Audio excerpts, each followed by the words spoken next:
Hello दोस्तों, quick S में आपका स्वागत है।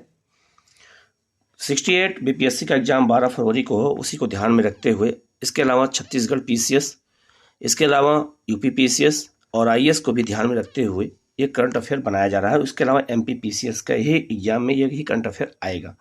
तो किसी भी एग्जाम का हो, करंट अफेयर जो है इसी तरह के आएंगे, तो आप लोग इसको फोकस करिएगा और के करंट अफेयर को नोट करते रहिएगा। हिंदी और इंग्लिश दोनों में है, तो आपको असुविधा ना होने पाए। ठीक है। अगर किसी क्वेश्चन में आपको डाउट होता है तो आप कमेंट बॉक्स में ज़रूर कमेंट करिएगा, आप बताइएगा, उसका सलूशन आपको दिया जाएगा। लेकिन आप लोग इस वीडियो को अच्छे से सुनिएगा और इसको नोट कर लीजिएगा, और जहाँ कोई डाउट होगा आप जरूर बताइएगा। शुरू करते हैं हम लोग पहले करंट अफेयर की ओर, पहले न्यूज़ की ओर। पहले न्यूज़ है, भारत आतंकवाद निरोध के लिए संयुक्त राष्ट्र ट्रस्ट में कितने डॉलर का योगदान देगा? 5 मिलियन डॉलर का भारत योगदान देने जा रहा है संयुक्त राष्ट्र में आतंकवाद निरोधी फंड के लिए, जो आतंकवाद को दूर करने के लिए, क्योंकि भारत आतंकवाद से पीड़ित देश है और हमारे यहाँ सीमा पार आतंकवाद को से प्रभावित है जम्मू कश्मीर, पूर्वोत्तर का क्षेत्र और पंजाब का क्षेत्र।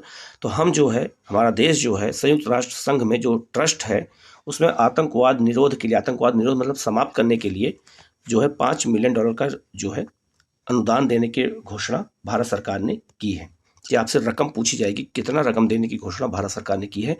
5 लाख रुपए। दूसरा क्वेश्चन है, किस देश को नोबेल पुरस्कार समारोह में शामिल होने से प्रतिबंधित किया गया है? ईरान को।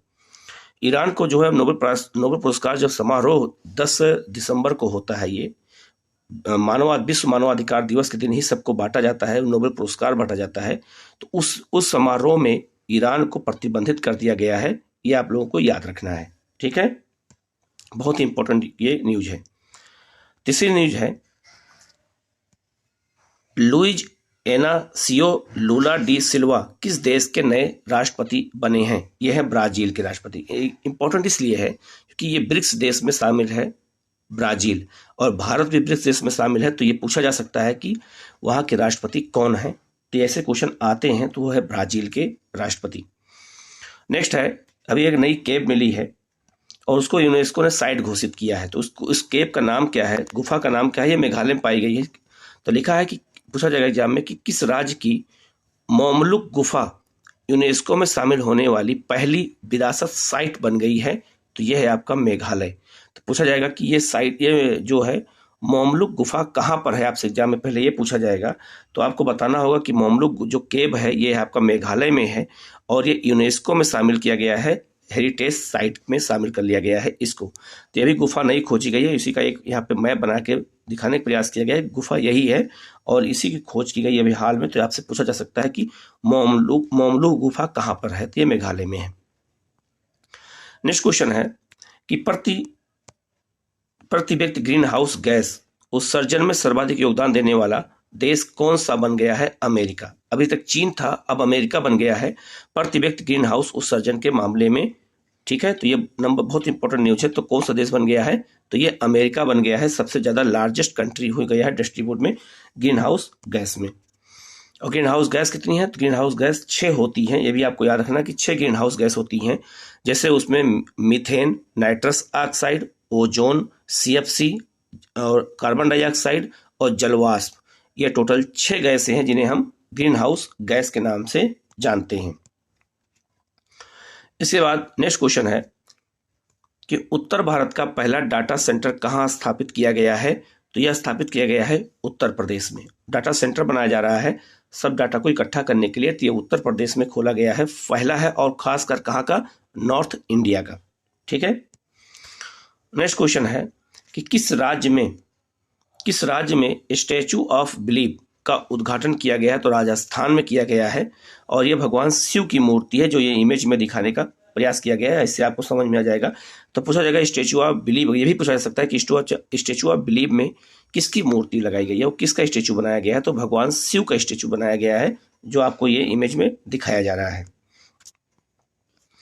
नेक्स्ट क्वेश्चन है कि भारत में यूपीआई, देखा होगा आप लोग जब फोन पे पे गूगल से पे करते हो तो यूपीआई से करते हैं। तो भारत में यूपीआई के जरिए साल 2022 में लेन देन कितने करोड़ रुपए का हुआ है, तो 730 करोड़ रुपए का हुआ है। यही डाटा आपसे इकोनॉमिक्स के जरिए पूछा जाएगा पेपर में कि कितना का यूपीआई का लेन देन हुआ है, ट्रांजैक्शन हुआ है, तो वो हुआ है 730 करोड़ का इसमें किया गया है। नेक्स्ट क्वेश्चन है, किस स्पेस एजेंसी ने 63.8 टन वजनी दुनिया का सबसे शक्तिशाली रॉकेट लॉन्च किया है, तो स्पेस एक्स जो है ये अमेरिका की अंतरिक्ष एजेंसी है, स्पेस एजेंसी है, और भी प्राइवेट सेक्टर की है, ठीक है।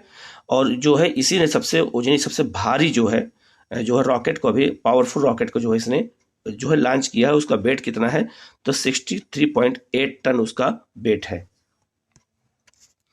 नेक्स्ट क्वेश्चन है, विश्व स्वास्थ्य संगठन की रिपोर्ट के अनुसार विश्व में टीबी रोगियों की संख्या कितनी हो गई है, तो 5.8 मिलियन हो चुकी है। इस समय 5.8 लाख जो है लोग टीबी से मरीज हैं।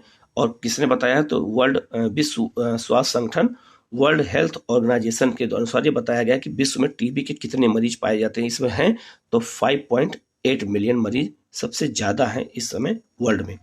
तो ये 10 क्वेश्चन करंट अफेयर के आपको डेली मिलते रहेंगे। आप लोग इनको नोट करते रहिएगा, लगातार पढ़िएगा, क्योंकि करंट अफेयर से क्वेश्चन को आप लोग इग्नोर मत करिएगा और उसको लगातार आपको पढ़ने की ज़रूरत है। आपको वीडियो कैसा लगा जरूर बताइएगा, और आप लोग इस चैनल को सब्सक्राइब कर लीजिएगा और बेल आइकन को जरूर आप लोग प्रेस कर लीजिएगा, जिससे आपके पास नोटिफिकेशन सबसे पहले पहुँचे।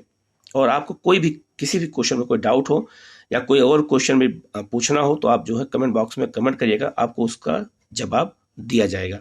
Okay, thank you.